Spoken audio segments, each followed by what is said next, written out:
सुप्रिया श्रीनाथ इनके साथ की साथी, उन्होंने मोदी जी की तस्वीर लगाई और ये रागिनी नायक की स्वयं की ट्वीट है। देखिए इन्होंने क्या किया, एक मूवी आई थी जोकर, उसकी एक तस्वीर लगाई और मोदी जी की लगाई। राहुल गांधी की फोटो लगा रहे हैं सद्दाम हुसैन के साथ और दिखा रहे हैं और कह रहे हैं शेम टू शेम, बिल्कुल एक जैसा।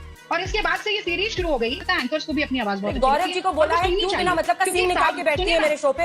जूम करिए सुप्रिया श्रीनाथ का ट्वीट 27 सितंबर 2024 10:05 पे, 28 सितंबर 2:14 पे, 28 सितंबर। अब इन लोगों को इतने बेवकूफ हैं, तो बात करने की बात है, तमीज सीख कर आना चाहिए। नहीं रागिनी, जूम इन करके ही दिखाना पड़ेगा डेट। चलिए 27 सितंबर। हाँ ये देखिए, हाँ देखिए, ये 28 सितंबर। मुझे अपने घर जाना है। जय हिंद दोस्तों, स्वागत है आप सभी का आपके अपने YouTube चैनल इंडिया नया भारत की एक और नई वीडियो में।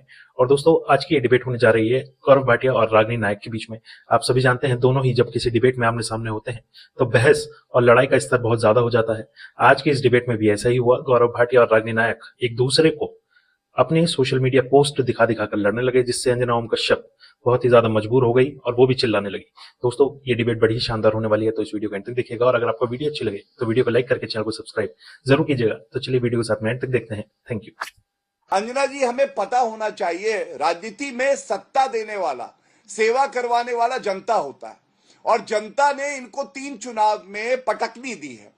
और ये अभी बात कर रही थी कि सत्ता किसी की बपौती नहीं होती है, दादा परदादा पिताजी लेके आए हैं तो मैं आगे आऊंगा।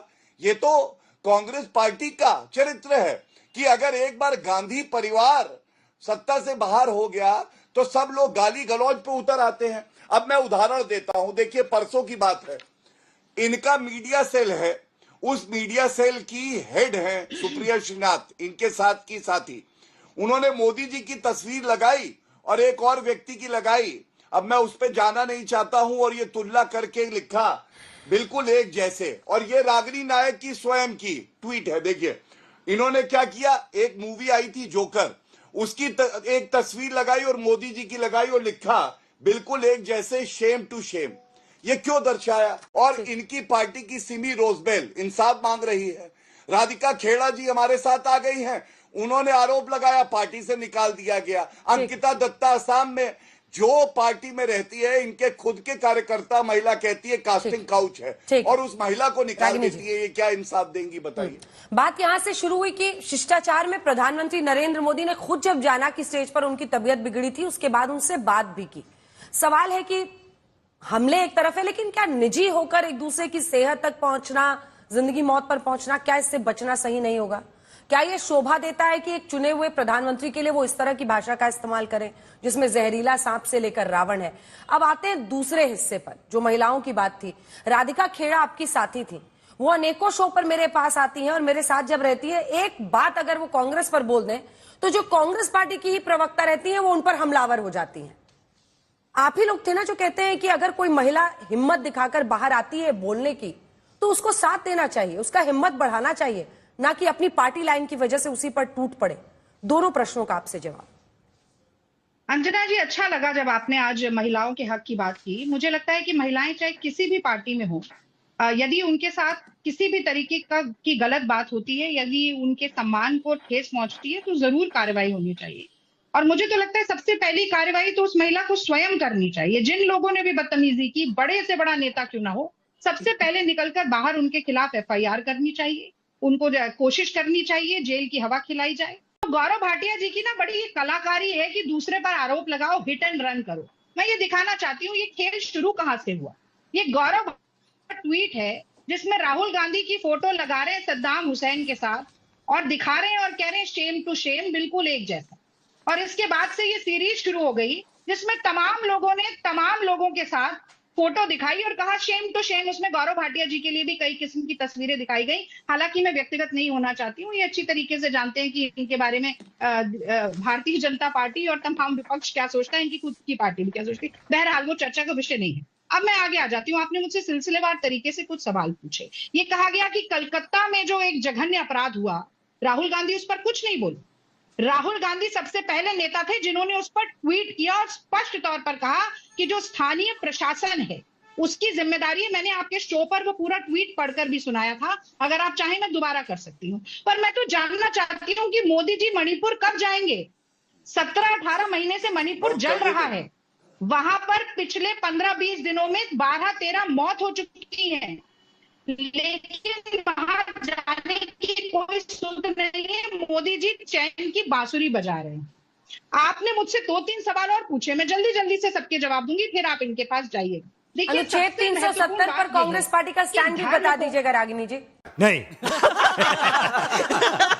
जब जब मुझसे सवाल पूछेंगी ना, आप धर्म की तरफ बात करवाएंगी, आप कहेंगी कि उसने इसको क्या कहा, उसने क्या कहा, मैं कहूंगी जमीन से जुड़े मुद्दे की बात कीजिए। और एक बात मैं जरूर जमीन से ही जुड़ा हुआ मुद्दा 370 है। आपने मुझे अभी तक कांग्रेस पार्टी का स्टैंड नहीं बताया। अनुच्छेद 370 अगर आपकी सरकार बनती है कांग्रेस के साथ, एक सेकंड प्लीज, एक साथ मत बोलिए दोनों प्लीज, सबको अपनी आवाज बड़ी अच्छी लगती है। अगर आपकी सरकार नेशनल कॉन्फ्रेंस के साथ जम्मू कश्मीर में बनती है, एक सिंपल क्वेश्चन है, क्या कांग्रेस पार्टी इस हक में है कि वहां अनुच्छेद 370 35A की बहाली हो? बस स्टैंड जानना है। अंजना जी, जितनी साफगोई के साथ आप कह रही है ना कि सबको अपनी आवाज अच्छी लगती है, बड़ा अच्छा लगा मुझे सुन के। मुझे लगता है एंकर्स को भी अपनी आवाज बहुत अच्छी लगती है। गौरव जी को बोला है क्यों बिना मतलब का सींग निकाल के बैठती है मेरे शो पे? बेवजह का मत बोलिए, वो गौरव भाटिया को मैंने कहा था। अरे गौरव जी बोल रहे थे। चलिए आराम से सवाल का जवाब दीजिए मैडम। नहीं, आप मेरी एक बात मेरी सुनिए। देखिए, एक तो ना ये प्रिंसिपल वाला एटीट्यूड नहीं होना चाहिए, बिल्कुल नहीं होना चाहिए। आपका जब मन करे आप किसी को कुछ भी कह दें, और हम अगर आपसे कोई बात आप भी वैसे ही कह रहे हैं मैम, आप भी जब से आ रही बिल्कुल सेंसिटिव होंगे, क्योंकि बेवजह की बात मत कहिए। अगर मैंने आपको कुछ बोला होता तो मैं आपकी बात जरूर सुनती। मैंने मोदी जी अनुच्छेद 370 पर कांग्रेस पार्टी का स्टैंड, आपने गौरव भाटिया जी से ये नहीं पूछा कि साफगोई से मोदी जी ने इस तरीके की बातें क्यों कही थी? गौरव भाटिया जी बताइए इस पर क्या बात। मैंने मोदी जी का 100 दिन का रिपोर्ट कार्ड भी गिनाया, आपने उस पर भी गौरव भाटिया जी से नहीं कहा। मुझे जितने प्रश्न उनसे पूछने थे मैंने पूछ लिए हैं। अनुच्छेद 370 पर कांग्रेस पार्टी का स्टैंड बताएं, जिसके बाद में अगला प्रश्न गौरव भाटिया से लूंगा। कांग्रेस पार्टी ने अपने कॉमन मिनिमम प्रोग्राम में मैनिफेस्टो में 370 की बात कह दी है। मैं प्लीज गौरव जी पूरा करने दीजिए। मुझे अपनी बात कह दी है, और आपको और साफगोई से सारी बात पता चल जाएगी। कई बार हम इस पर बात कर चुके हैं। आप इस पर जवाब नहीं देंगे, जैसा कि हर कांग्रेस पार्टी का प्रवक्ता रोज दे रहा है। ठीक, क्यों नहीं हुए? गौरव भाटिया जी, कुल मिलाकर लड़ाई सिर्फ इस बात की है, और पूरी लिस्ट है, लिस्ट दोनों तरफ की हुई है। आपको आईना दिखाने के लिए आप ही का एक ट्वीट उन्होंने निकाल दिया, आप उनका ट्वीट उठाइए, वो आपका ट्वीट उठा देती है। हमारे दर्शक भी देखें, उन्होंने आपने भी उनके नेता की तुलना किससे की थी? देखिए वो ट्वीट। अंजना जी, मेरा समय है, मैं सदुपयोग कर लूं। ट्वीट पर जरूर जवाब दीजिएगा। चलिए, अब देखिए सारे दर्शक देखे कैसे झूठी कांग्रेस, झूठा राहुल गांधी, झूठी प्रवक्ता सुप्रिया श्रीनाथ और झूठी रागिनी नायक, इन्होंने कहा किसने शुरुआत करी। चलिए देखिए, ये जूम करिए, सुप्रिया श्रीनाथ का ट्वीट 27 सितंबर 2024 10:05 पे उन्होंने मोदी जी के लिए ये लिखा, सेम टू सेम, ठीक है, 27 सितंबर।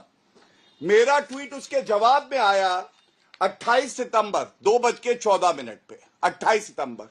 अब इन लोगों को इतने बेवकूफ हैं, समझ गया मैं। ये भी नहीं पता है 27 पहले आता है। अच्छा, आपने अपना भी ट्वीट का प्रिंट आउट निकाला है रागिनी जी, उन्होंने अपना भी ट्वीट का प्रिंट आउट निकाला है। बेवकूफ कहना, झूठा कहना, फिर अब शब्द मत बोलिए गौरव जी।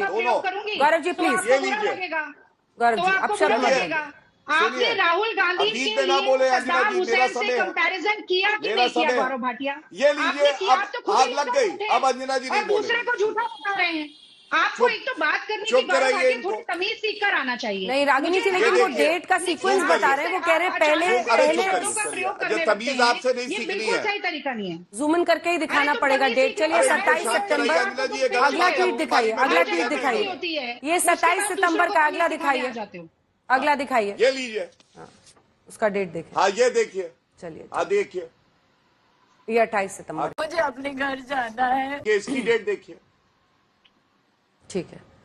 तो यही आप लोग करते रहिए, ईंट और ईंट का जवाब पत्थर, पत्थर का जवाब ईंट। कि पूरा हिंदुस्तान देख रहा है भैया, आपने राम मंदिर खोला, डांस गाना चल रहा है, प्रेस वाले हाय हाय हाय कर रहे हैं, नाच गाना चल रहा है, डांस चल रहा है, पूरा हिंदुस्तान डांस कर रहा है। अयोध्या में जब रामलला का मंदिर का उद्घाटन हो रहा था तो वहां पे नाच गाना चल रहा था। अरे जिंदगी भर तो यही तुम्हारा खानदान करता रहा।